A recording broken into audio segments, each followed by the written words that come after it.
This is Vic Patel with Craft Express. My name is Ashley from Artistry. It's Gavin, founder, creator of Seps.io, and you're listening to Two Regular Guys podcast, hosted by Terry Combs RG, regular guy, and Aaron Montgomery. The place to be for industry news. The best dad jokes on earth, along with relevant topics to apparel decorators. Prepare for the wild.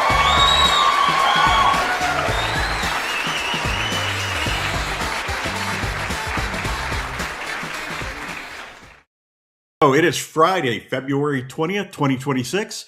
I'm Terry Combs. You can find me at terrycombs.com. And I'm Eric Campbell, and very obviously not Aaron Montgomery, who is setting up, as we speak, to do a seminar at the DAC show in Kansas City.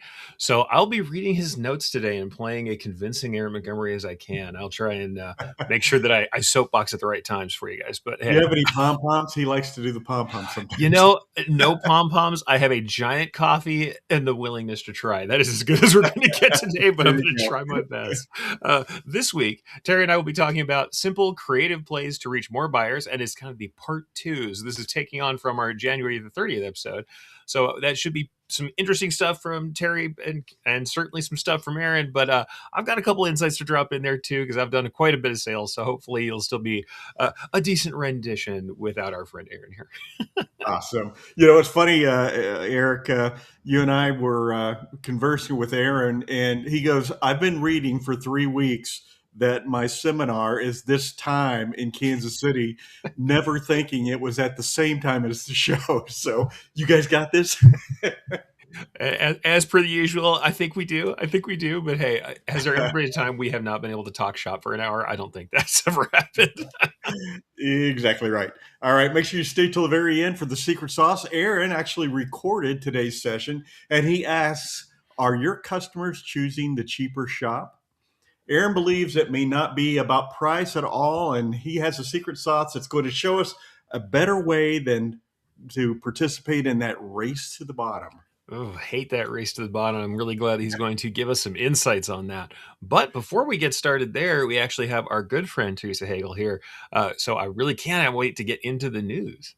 All right, let's hear from ASI. Let's do it.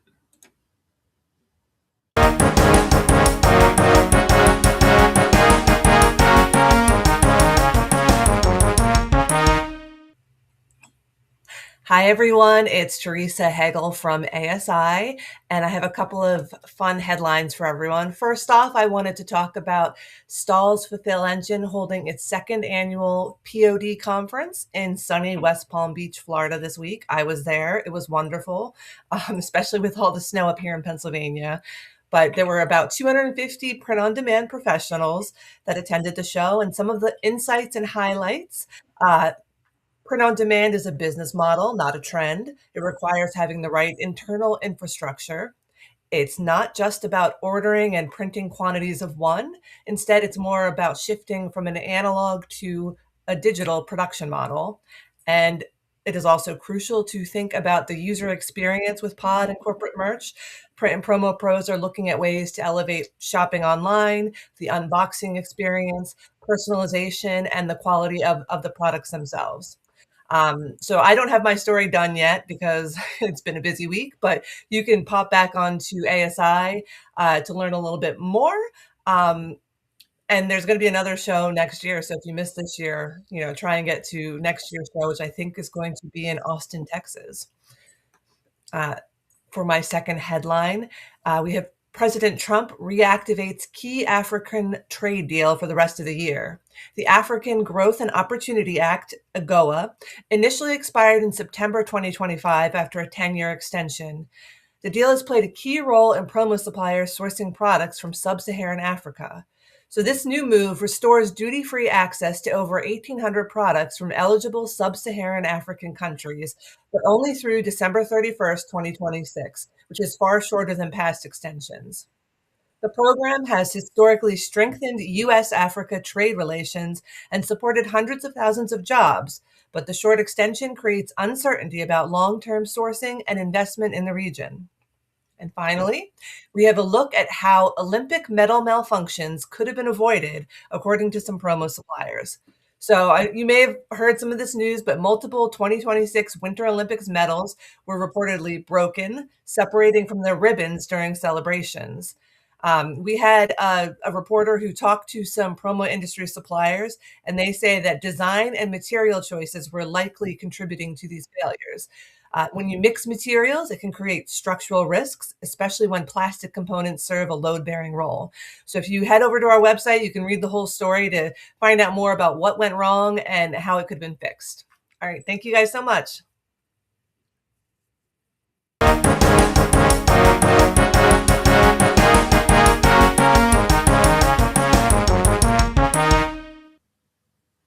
That's awesome. Honestly, I saw some of the highlights already coming off of social media from the print on demand conference, and I'm wishing I could have gone too.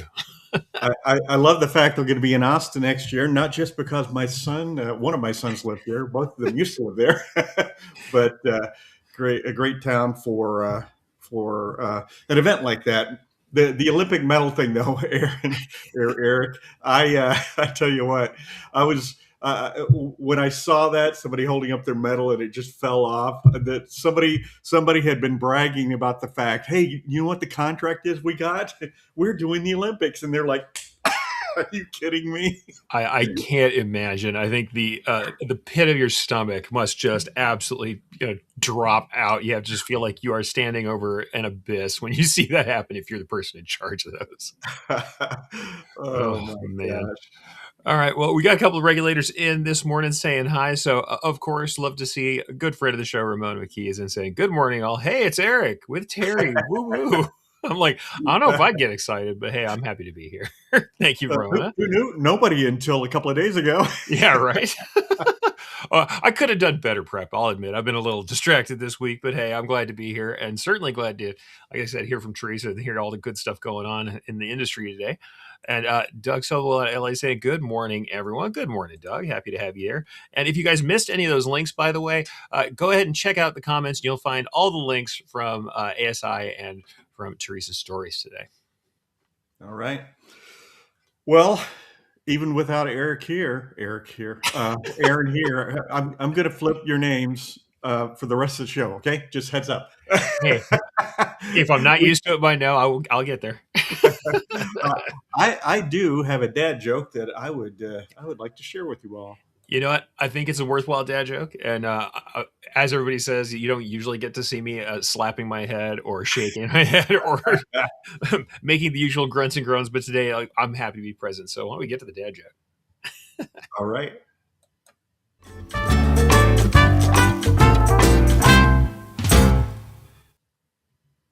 You know, Eric, my credit card was declined at the sweater store. Really? Yeah, they asked for my cardigan. For our podcast listeners, cardigan, as in sweater, equals card again. Yeah. Card again. I actually like that one, but I have to say also, I'm very proud of the boys. Usually I'm the one who writes these explanations that ruin the joke, and Terry put his own in there. He was ready to ruin the joke for himself today. All right. Hey, before we dive in, we want to thank everybody for checking out the Two Regular Guys podcast. We need your voices still. We would love to have the regulators participate in our show intros. Go to osg.link/intro, read a few sentences, and be a part of every show. Don't be left out. We are always looking for new guests. So if you or anyone you know would like to join us, go to calendly.com/2, the number 2, regular guys.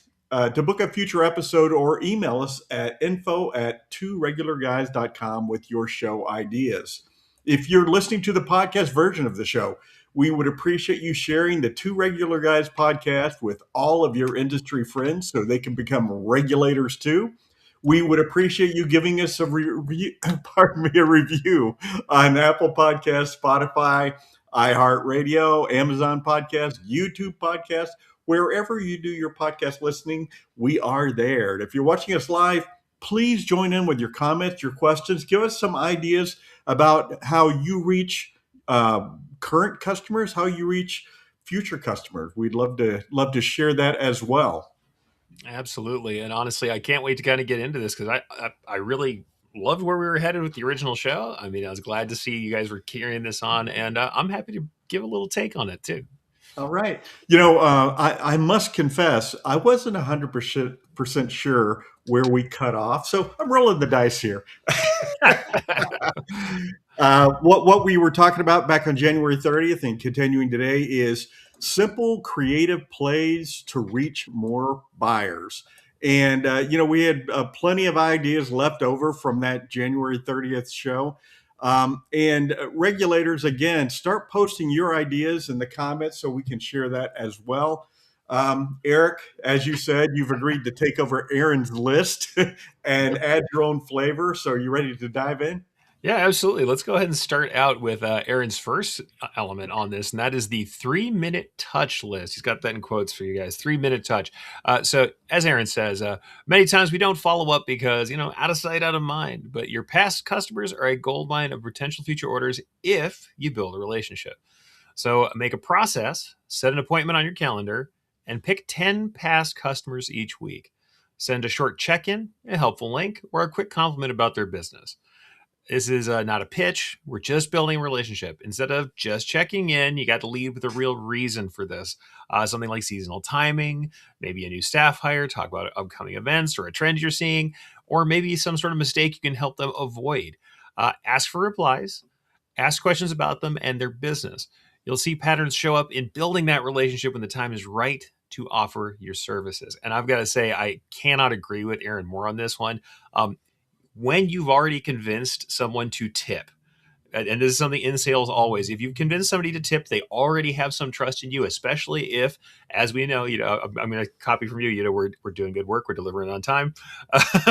If we're doing that and somebody has already managed to get work from us that they're happy with, they are a much more likely customer than a cold call. And so not only are we developing a relationship for the customer so that we have that long-term kind of vision for them, but honestly, it's just a better risk than a cold call. It absolutely is to get to that customer and say, where is it that I can serve you better? What is it that I can do for you? And especially if you come at it with, here's something I know about the season, about the schedule, about something you might need that I can help you with. Well, and sales is all about relationships and not fake relationships, not a mass email saying, "Hey, I saw this article and I thought of you," and you see that it went to multiple people. Sale I've had sales with people that I've talked to them for years and before they ever actually bought anything. But and I think that people are successful in sales do care about the success of the people they're talking to. So, but let me take a step back though and say, hey, I saw this article and I thought of you, and it's pertinent to that person.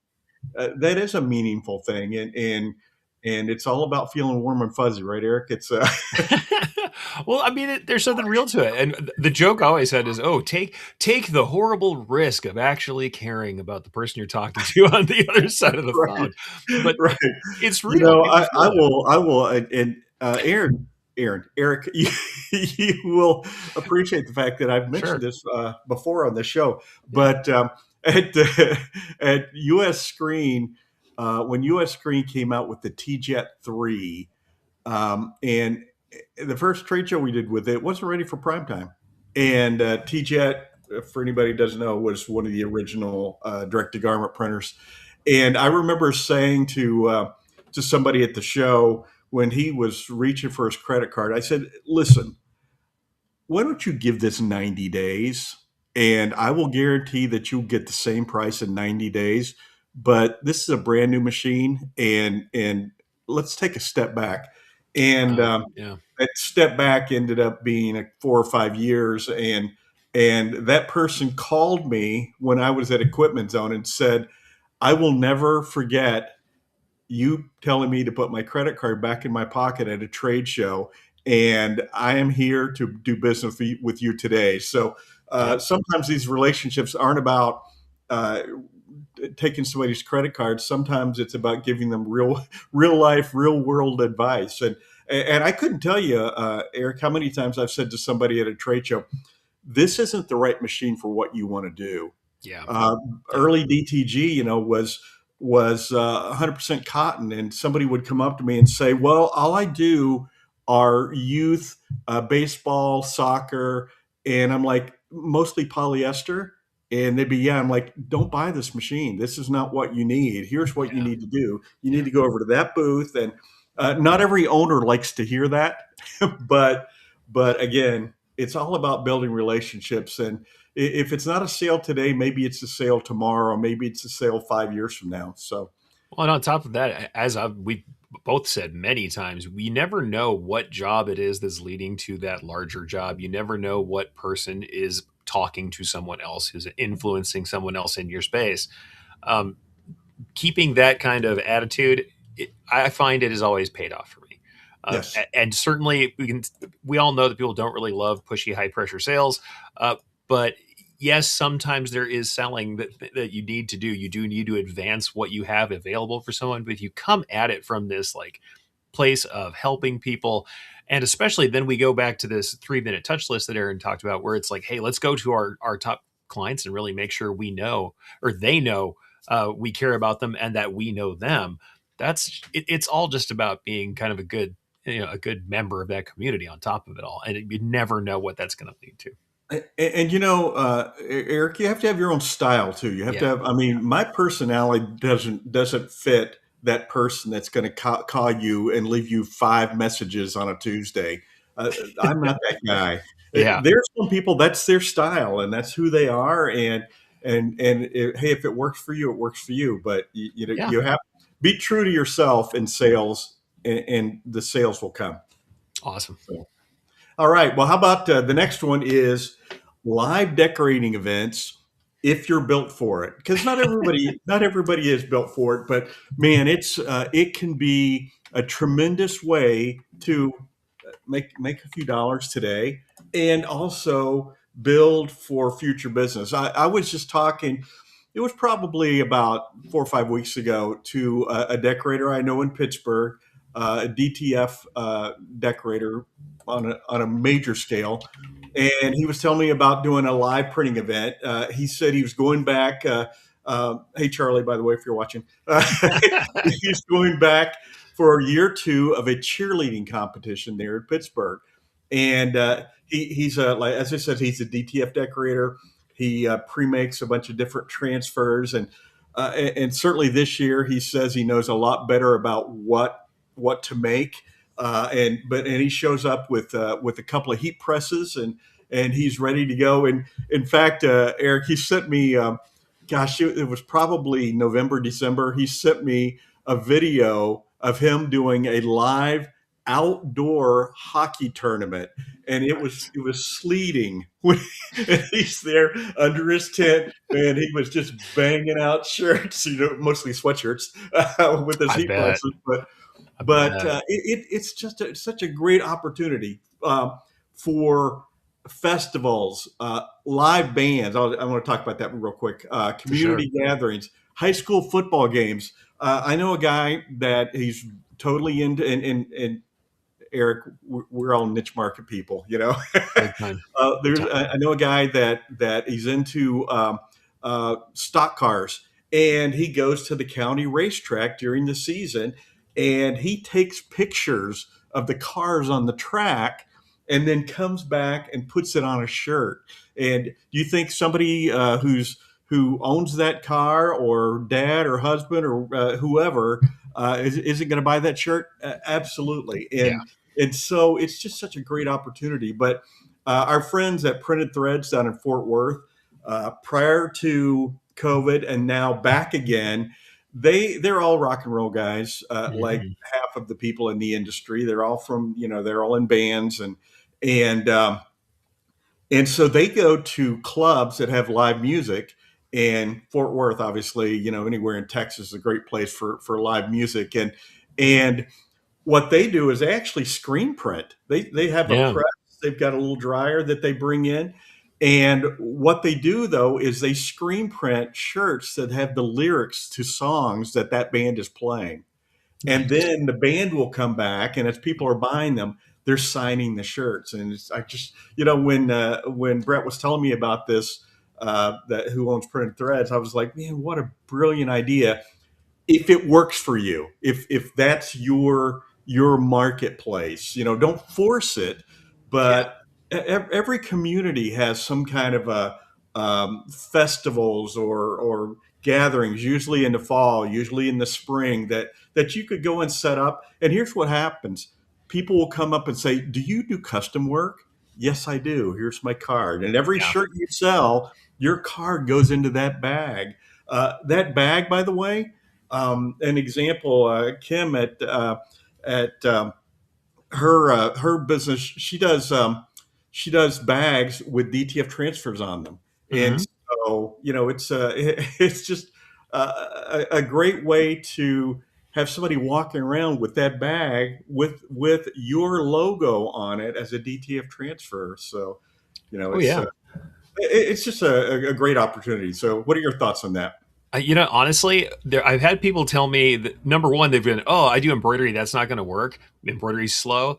Embroidery absolutely works in a mobile context. In fact, I've seen this done in some interesting ways that is not necessarily what you'd expect from traditional custom decorating mobile, like in-store activations where we do personalization. So single color names all day long on garments, or where they have pre-selected stock designs that are easy, fast to run. And this has been done by fashion companies. Certainly, I've seen high end like Burberry did these quite a bit in the UK. I've seen there was a Levi's event that went around where they were selecting stuff and embroidering directly on jackets. And then a lot of it now in the embroidery world is pre-making patches and doing heat press. So have you seen the kind of trend of hat bars where people select all these different things and they put kind of this collage like hat together with heat press? There's a lot of that going on. And like I said previously, a lot of these activations, these kind of on-site decorating, it doesn't mean you necessarily are doing jacket back embroidery while you're on site. In fact, what often happens is personalization as a second portion to selling pre-decorated goods. So there's not only the selling goods on site, but like you say, a lot of it is also order taking. It's here's the machine running. It's interesting. We do some on-site personalization. We limit the scope of what we're going to decorate. We have pre-decorated garments, but then we're dropping, left chest names. We're dropping, numbers. We're dropping monograms. So it's real simple to do on site, but then we're taking orders if we need to do something that's beyond the scope of what can be done, in the mobile cart. And I think that's something that, like I said, I've heard embroiderers say, hey, we don't belong in this place. This is all, heat press and DTF. Number one, the bar is so low to join that world that you should just have a really good heat press and a nice hat heat press. Just get them. That is such an important thing to have anyway.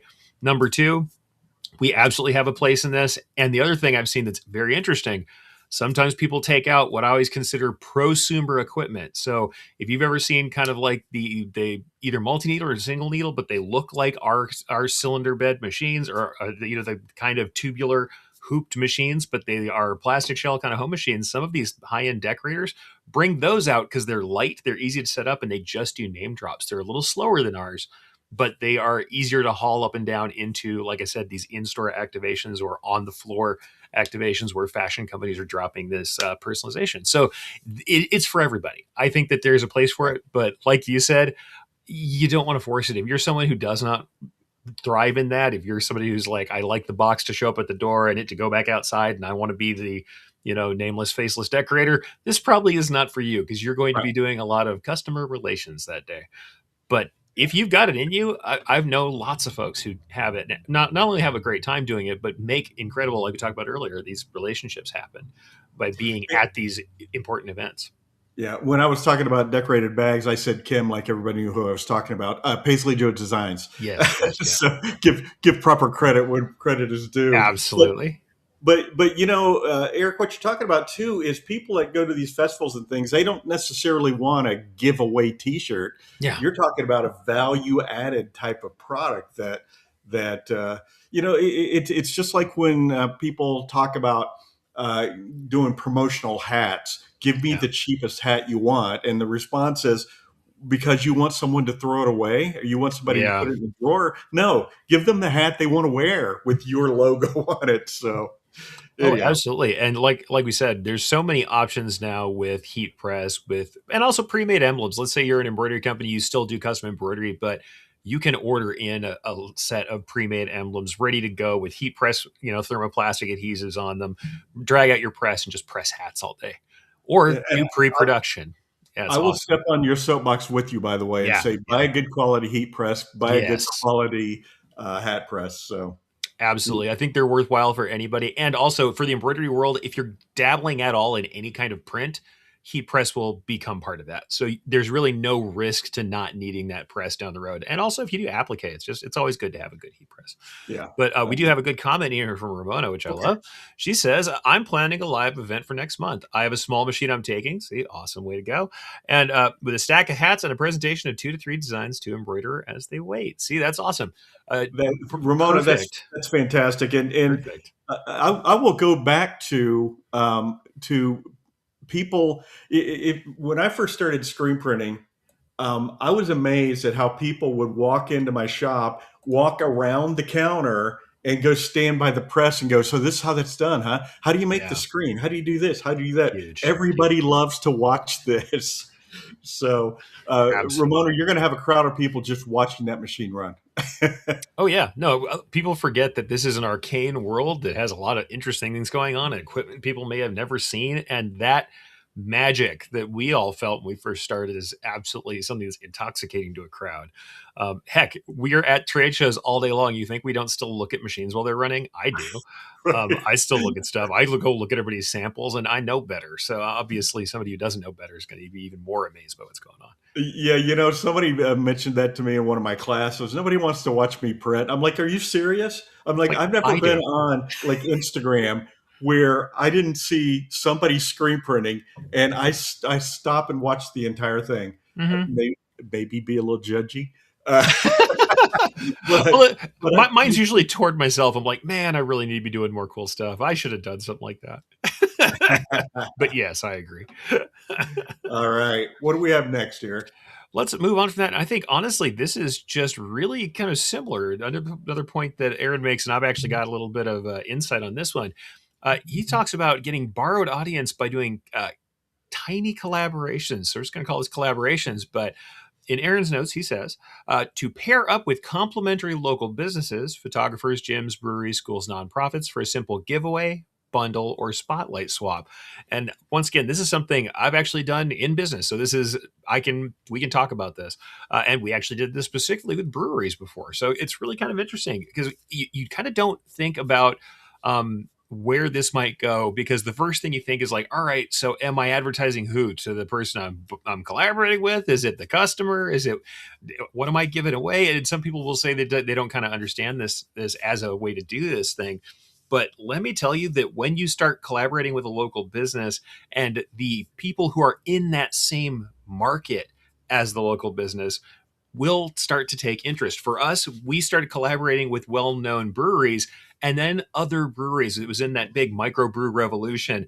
They see that these people have gear from us. We sent out email campaigns and marketing campaigns to all of our current clients showing the brewery stuff that we were doing, and they were sending it out to themselves. So here we spotlight the brewery, talk about how great it is and the food they have and the beers they have, and show our products to our people. So we're giving them some juice. They're giving us their clientele, and then they're sending that out to their audiences.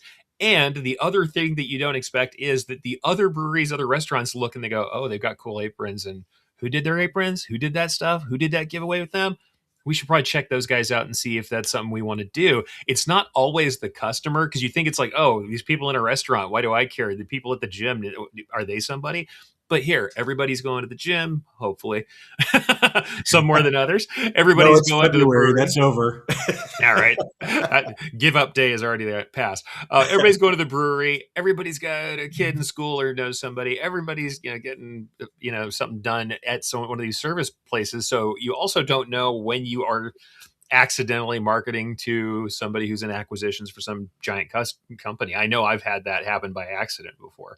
But absolutely, the first thing is, you're participating in your community, and you're definitely making massive inroads, especially if this person, we talked about marketing to your existing clients. If you have an awesome clientele who you think has this kind of audience you might want to reach out to, you can also just make that single relationship stronger by giving them something cool that they get to advertise. You're like, hey, we'll do this giveaway with you guys.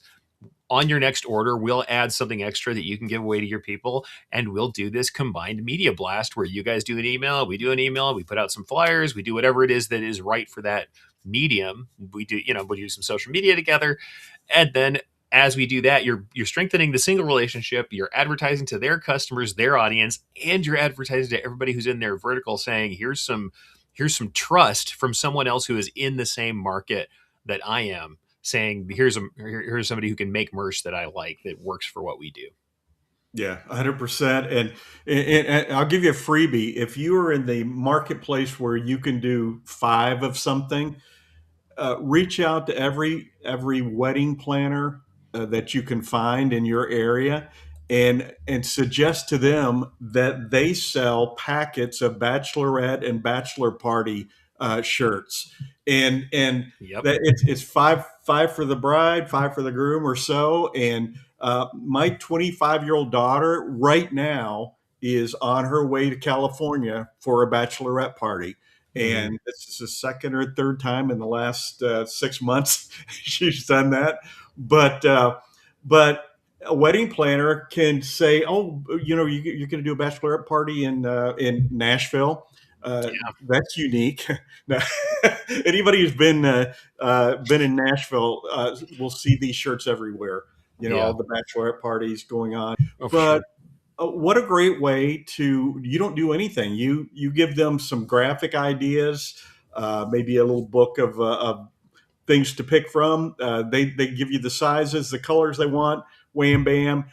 Maybe you drop in, maybe you're a DTF printer, you're going to drop in that wedding planner's logo inside where the size label is. So, there's a million things like that where you can partner with somebody and they can be out selling for you. This is an example that I read several years ago, that this it was somewhere up in the northern Midwest, where everybody that brought their car into a body shop got a shirt that said, "I hit a deer." And my car was repaired at XYZ body shop. And the guy that did it said, and a local printer was printing them up for him. They just presented him with the idea, and the guy's like, "I love it." And the body shop owner said people would come in and try to buy the shirts. He'd be like, "No, sorry, you have to hit a deer. Please don't go out looking for a deer to hit." but it's a very exclusive club. So that's hilarious. We have an awesome comment again. Ramona bringing awesome comments today. She said, "Funny you should mention that, talking about our collaborations. I have a new client. I'm stitching merch for a local company that they're selling to their customers. My card is inserted in every item." Yeah, if you've got somebody who will allow that, I mean, ask your customer before you do this. I will say, before you start hang tagging everything with your tag or sticking stickers in it, do make sure your customer's happy to do that. Many of them are. And correct. If not, they may also do so for a consideration or extra gear or something else. I've also worked that out with the customers before. But maybe some kind of a kickback that for any order that comes that's generated by that. So and these days, with so much it's very easy to handle that sort of ordering and those sort of programs. So affiliate programs are really great. It is a way to get people who are, and especially if people are already just absolutely just wonderful ambassadors for your company, reward them somehow. It doesn't have to be an official program, but if you have people who are constantly doing that, give them a way to get rewarded. Once again, we're all about strengthening those relationships. 100%. Okay, right. Well, next one that I have is This is actually one that Aaron put together. Reactivation campaigns for the almost list, which I love. Prospects who ask for a quote but never bought. Do some kind of a quarterly, still need this, still interested, still in the market. According to reading Aaron's notes here, reach out with a new angle, updated pricing tiers, a new product option, or a deadline-driven event calendar. For me personally, I always watch for changes in pricing, availability, new information as a reason to touch base with those almost customers. Hey, just want to give you a heads up. I know that 6 months ago you looked at XYZ, and we're anticipating a price increase just in case you're still interested. Um, I like this one as well. Sometimes it's just a new video of the product in action, Yeah. especially if there's a happy customer out there that has their own YouTube channel or they have their own Instagram where they're posting about how happy they are with your product, share that with people. It's not you saying so. It's somebody over here saying so. So the almost customer list. What do you think about that, Eric? Oh, honestly, that's something that it made me think a great deal about last week, where we were talking about customer resource management. We were talking about automating some things. This is something that would be so easy to automate for yourself, to go ahead and stick, if nothing else, a calendar reminder into your own calendar that says, hey, let's hit these almost customers. And if you make notes of these as they're happening, you can throw them into whatever note file you like. If you've got Evernote or Keep or whatever, then throw yourself a calendar reminder on there to go check on these almost customers. And it's something that doesn't take a long time. And I know for me, the thing that sometimes bogs me down with sales is just not thinking about the process of initiating this stuff, not having the idea. If it's already initiated, the process has already started, and we have this kind of reminder coming through, it's not that hard to follow it down this trail and just knock these things down. And I love the idea that you have about looking for like availability changes or pricing changes or new information, new products. I think those are all great ways to reach out. But there's this kind of secondary thing. Once again, we've been talking over and over about building relationships. This is another one of those touches where you say, hey, I care. I care about what you need. I've been thinking about you. I've been thinking about you as a customer. You're still in my mind, even though you haven't been, purchasing from us yet. I just want to check in with you. And the other thing I'm going to add to this, which is kind of like a corollary. If you do e-commerce, by all means, set up a kind of cart abandonment capture. I think it's a fantastic way to go, where people have something in their cart and they leave it in the cart. Have the automated email that shoots them a message that asks them if they want to check it out. I know it's something other people have done before. I know it's easy to ignore these things, but it still is just one more touch that is able to be automated, and people may have literally been doing that research and still be on the fence about making a decision, and just becoming top of mind for that moment might be enough to tip you over. Now, certainly I do much rather want to steer people toward the relationship building, the direct touches, the reaching out with new information. But both of these kind of strategies can go together. We can have a little bit of automation involved, and that that knowledge that you bring, that consultancy that you can bring, instead of just being a commodity printer or commodity stitcher. And I think that put those two things together, and we have just kind of this excellent way to initiate action on your part, to keep you honest, keep you moving, and to bring people in and show them that you care. Yeah. Back on January 30th, one of the things we talked about was who's the easiest customer to sell to? Yeah. A customer you already have. Yeah, Who's the second easiest? Here we'll bring it full circle. Who's the second easiest?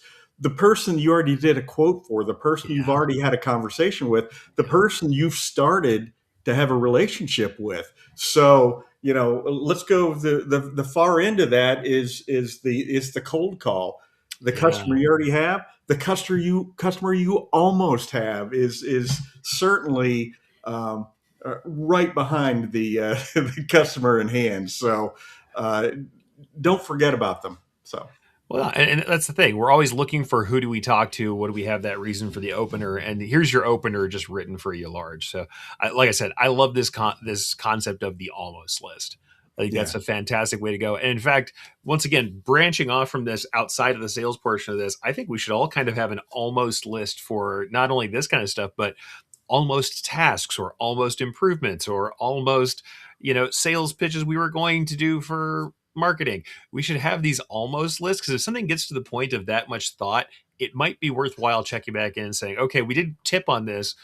maybe there's something there, maybe there's not, but throwing that onto one of these like almost revisit lists, I think that's a great way to give us, when we have that kind of the almost like writer's block of sales, or even when we're talking about things like new products, new marketing campaigns, anything, when you have that moment, just be like, hey, I've got this pile of stuff that I may or may not, want to revisit, but it was enough for me to think about it before. And if it sticks with you at all, having that kind of waiting for you, kind of that morgue file of ideas, is always fantastic. I love that. It almost made the task list. I love that idea. And yeah, it's like when you the way we're always saying, hey, stop and think about your business. Jot down some notes. Jot down some ideas. It's a good idea to go back and take a look at those now and again, because we wrote down 20 ideas and we did 2 of them. Let's review the other 18. Maybe it's time to pull the trigger on one of those, as you say there, Eric. I love that.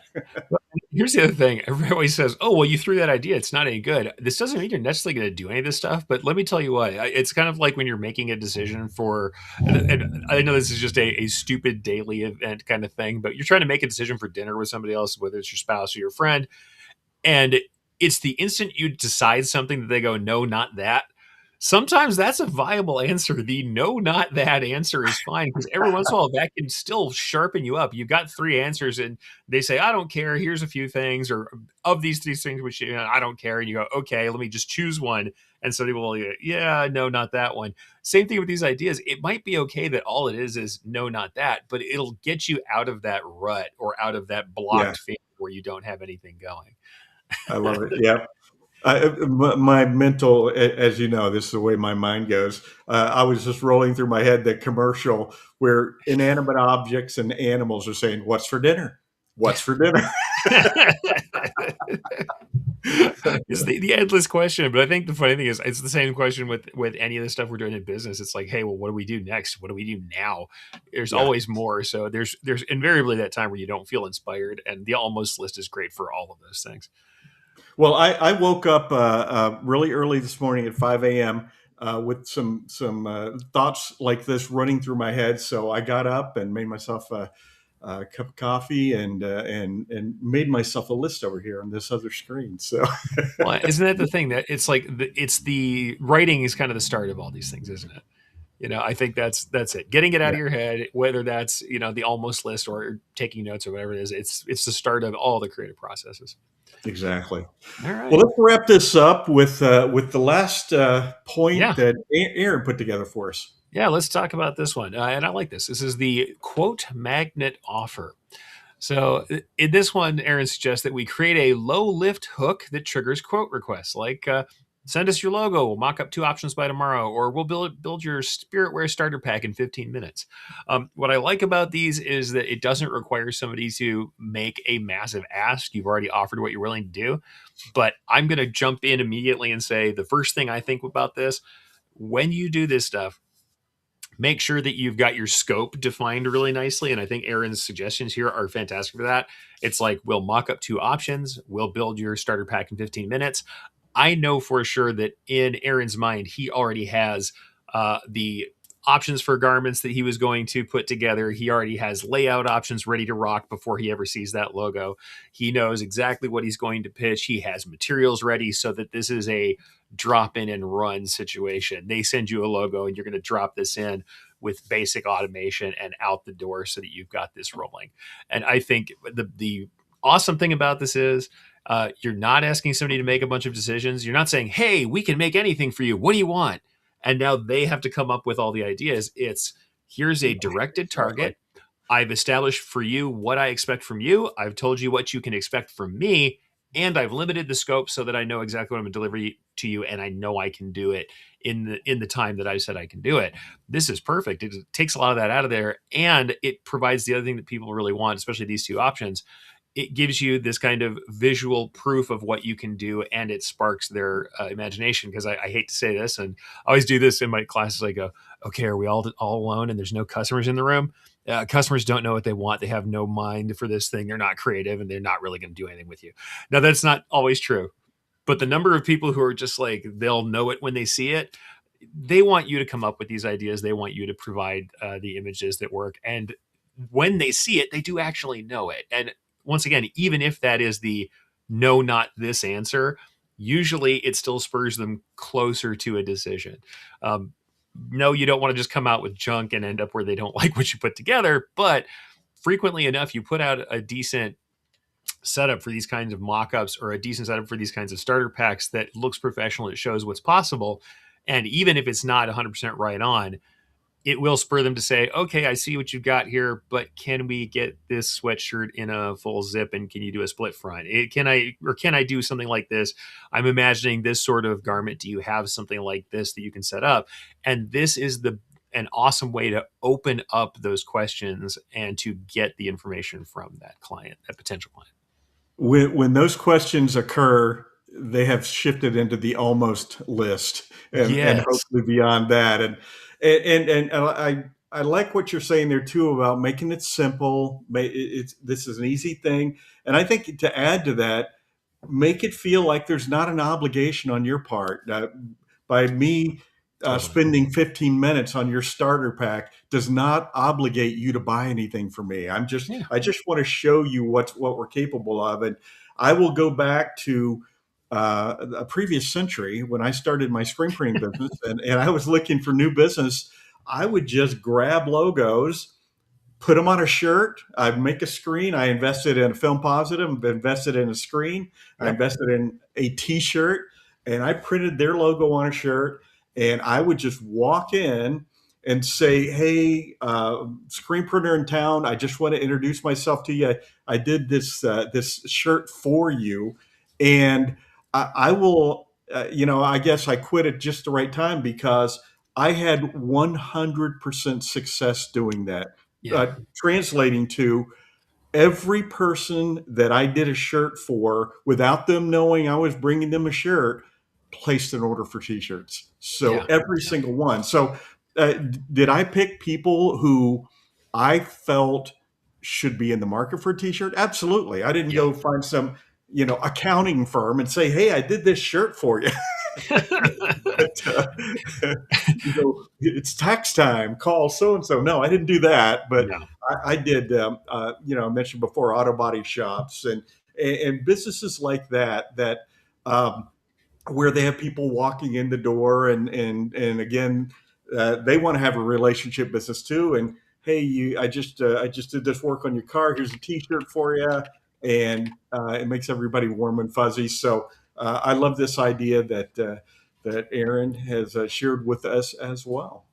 Well, I'm going to just kind of expand on that, this idea of a cold sample. The other thing that makes this even more possible today, so many of you guys are out there doing DTF right now. We know how hot DTF is, and even tons of you folks are not printing your own. Maybe you are, but if you're not printing your own, you are often getting gang sheets. And I've had this discussion with people before. You have empty space on these gang sheets. Putting a local logo on that is so much easier than it's ever been. To add something to your gang sheet, you can add a smaller logo. Hey, we talked about having a hat press. For certain kinds of hats, I mean, I'm an embroidery hat guy. We all know I am. At the same time, I have done printed hats too. You could get a hat size transfer on a gang sheet real easy. You could get a left chest transfer on a gang sheet. Not really hard to do. And then that is a very small ask to go one first quality garment, one logo off of a gang sheet, DTF, pressed, and out the door. That is a quick and fairly inexpensive lead magnet. So cold samples still real, folks. In fact, much more so, I would say now than maybe in the days of screen printing. And certainly for those of us who have to have stuff digitized for embroidery, it's a little bit harder go. I will say, have I done that though? Absolutely, and won with it many, many times. And I think part of it is, though it is easier because the investment's lower, there is something to the fact that you investing in them ahead of time. And though I'm not trying to say you're doing some reverse psychology on them by trying to make them feel obligated, there is a certain sense of like, wow, this person did put some investment into it, and I'm going to consider them first, even if that's something I wasn't necessarily, reaching for right now. Here's somebody who went out of their way. And especially in a world now where digital and, media marketing is so cheap and so easy to do, handing someone a physical decorated product feels a lot more impactful, I would say, even now than it did then, despite the fact that maybe the barrier to entry is actually a little lower. I love it, and 1,000% agree with you. There shouldn't be an inch of that transfer sheet that doesn't have something on it, Nope. either a logo of somebody you want to sell to, or your own logo. Make sure Yeah. you're paid the same for that transfer, no matter how much of square inch you're covering there. So Yep. take advantage of that. That's an awesome idea to end on, Eric. Absolutely. So with that, we are headed out to other events. We got stuff going on, and we're going on the road. Terry, what do you got going on? All right. Well, I might have my complete screen printed business course. My first class of 2026 will be in Chicago, March 21st and 22nd. Go to atlasscreensupply.com to sign up for that. It's up by the airport, so easy to get to, and love to see you there. Been doing class there for 15-ish years, I think. Wow. Equipment Zone will be at the Atlantic City Show at Impressions Expo, March 26th through 28th. And watch for all of my upcoming events at terrycombs.com. I did double check with Aaron that he updated his, and he said yes, indeed. So Saturday, watch for Small Business Saturdays episode at noon Central, as Aaron would say, center of the universe time. Aaron's going to be discussing utilizing the 80-20 rule to release perfectionism. Make sure to tune in to liveosg.com, which is Aaron's YouTube page. Be sure to subscribe for lots of other great business mindset topics and tips.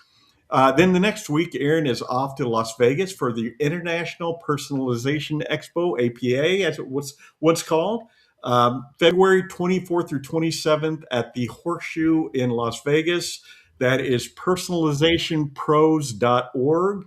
Aaron's going to be moderating a panel, Brand, Business, and Growth, Strengthening B2B and B2C, and relationships with Sumita Patel of Homebound Custom Decor. Sorry if I mispronounced your name.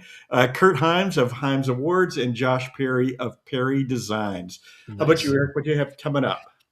Well, today I have the Take Up, episode 242, Digitizing Tools and Drawing Technique Revisited. In this episode, I'll be discussing a debate between digitizing input tools. So think things like mouse and keyboard digitizing versus tablets, tablet displays, and then the ergonomics of each choice and more. I've had lots of people asking me what's the best way to do this, and honestly, there's every way we can do this, and I've got some feelings about that as far as not only how to get it done, but how not to damage these precious hands that you have in your neck and your back and your eyes and everything else that goes into doing this for many, many years, as well as delving into some recent questions about drawing methods and art preparation. That's something that's probably going to be another show later down the road, but I've got a couple questions I want to answer about it today as we talk about the process of digitizing. So if you want simple tips from a longtime digitizer about the way we go about the task, or you want to debate the various ways that we go about creating digitized files, please jump in at 2:30 Mountain Time, 4:30 Eastern. Head over to ericcampbell.com and click the Take Up at the top to access this and all episodes of the Take Up. And cannot believe how many we've got. It's been a lot longer than I thought we've been doing the Take Up. Every time I see that number, I just don't get it. yeah, I don't know how all of a sudden it feels like more years. And I guess I'm already getting commentary. Jump back on later, Ramona. Wacom and a macro keypad. Just thought, yep, I do that sometimes too. We'll talk about it. But the other thing that I'm doing is I'm going to be heading out to the Atlantic City Impressions Expo for the first time in a very long time. Now that I'm out on the East Coast, we'll be out there. So I'll be seeing you out there, Terry. So once again, March 25th through 28th, because we have that workshop day early. So if you want to see the Technique Toolkit, we'll be out there doing the Technique Toolkit again. And I had a cap embroidery class that was pretty well rated. People wanted to see that. And I'm going to be taking that, as well as our roundtable, our question and answer session, where you are going to have I and the rest of my Technique Toolkit compatriots out there answering questions in roundtable format. This is like getting consulting on the cheap. You get to ask us directly the questions you want. So we really would love to see you come out there and support that, because that's something we want the shows to keep doing. Fantastic. I love those panels like that. That's awesome.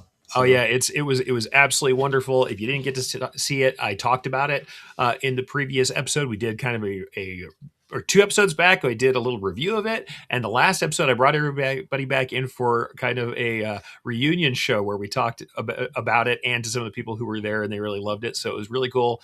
Go check that out over at erichcampbell.com in the takeover, and you'll actually get to see what it was like, and we can talk about that. If you're interested in going, you'll get kind of an insight about how that went for the people who were there. Fantastic. Well, we have a secret sauce that Aaron recorded. It's called Stop Competing on Price, Upgrade the Experience. I haven't even heard it yet, and I know I 100% agree with it. Right? We got to stop that race to the bottom, but let's hear from Aaron.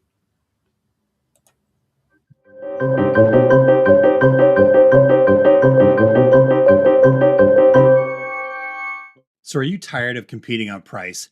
You send a quote and the customer says, well, that's too high. They found someone. So you then sharpen your pencil again, giving away more profit. Well, here's the real problem. For most shops, ordering custom apparel feels like filling out a form at the DMV. Yes, it's functional. Yes, it's necessary to get all the details, but there's zero emotion.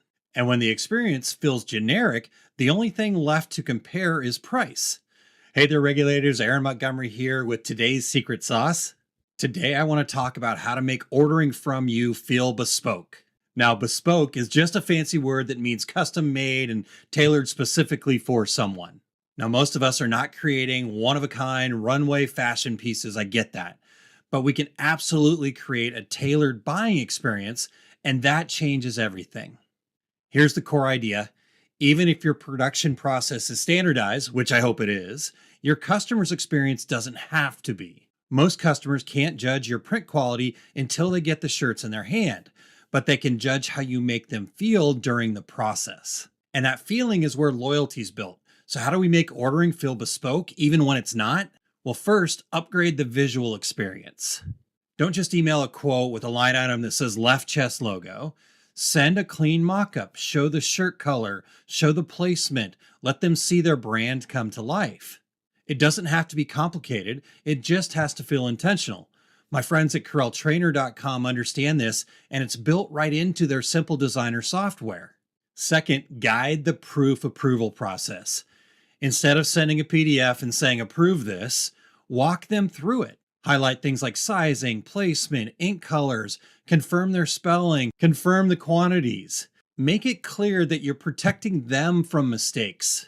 When you act like a partner instead of an order taker, trust goes up. Third, you can add small experiential touches. A short thank you card in the box, a sticker with their logo as a bonus, clear tracking updates that say your order's in production and your order's on the way. These things cost very little, but they feel very thoughtful. Let me give you a quick scenario. Two print shops produce the same quality shirts.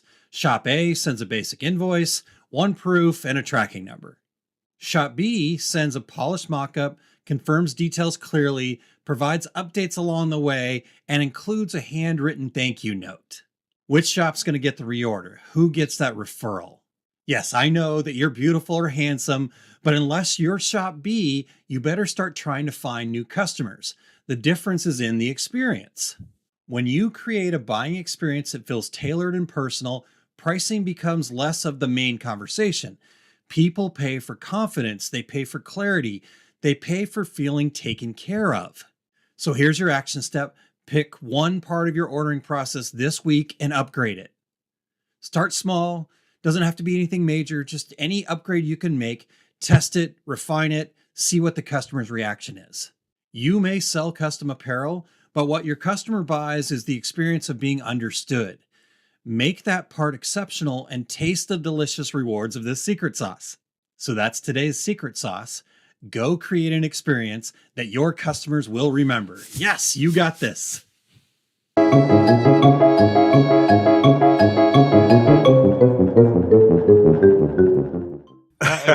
There's those pom-poms we were talking about. We knew they had to come out at some point. Exactly. We both laughed at that one in the background. I couldn't help it. I love the way that Aaron says, here's one thing you can do today, Yes. when you do secret sauce. It's so easy to kind of get overwhelmed with ideas, but here's one thing to start with. That's a great way to approach this. So good job, Aaron. And after hearing it, I still agree 100%. Yeah, absolutely. And honestly, I don't think that we had a better way that we could sign off on this particular show. And as we come to another close of the show, I have to say thank you for regulators tuning in. Thanks for great comments. Ramona's been out there kind of batting 1,000. And also, thank you, Terry, for all the insights. I know I kind of started this out. We were joking around. We're going to read off lists and kind of just go through the pieces we had put together. But I really feel like we got to some answers for people and some actionable steps that I'm very happy we got to share. I agree 100%. I think that we turned it into our own, Erich. Best we could. As always, thanks to you, Erich, for turning those knobs, twisting those wheels, and keeping us on time, and filling in live in person. Appreciate what you do, my friend. Happy to do it. We can't all be the talent, man. Some of us got to work back here. All right. Next week, Erich Granado will be joining us to talk about automation, AI orchestration for distributors and beyond. So another way we can kind of get some automation to free us up to do the creative things we want to do. And we are ending our show right on time. In your face, Aaron. All right. Until then, I'm Terry Combs. He's Erich Campbell, sitting in for Aaron Montgomery. And that was the Two Regular Guys. Here we go. We're out. Awesome. Thank you for tuning in to this week's episode of Two Regular Guys. We're here because of listeners like you, and we're so grateful to have you on this journey with us. For more valuable insight, be sure to visit our website, 2regularguys.com, and join the conversation on our Facebook page. And hey, if you or someone you know has expertise, a unique perspective, or a story worth sharing, we'd love to have them as a guest on the show. Just reach out. Remember, success in this industry isn't just about the equipment you own or the techniques you've mastered. It's about the mindset you bring and the connections you build. Keep learning, stay curious, and don't be afraid to think differently. Keep pressing on, and we'll catch you on the next episode of the Two Regular Guys.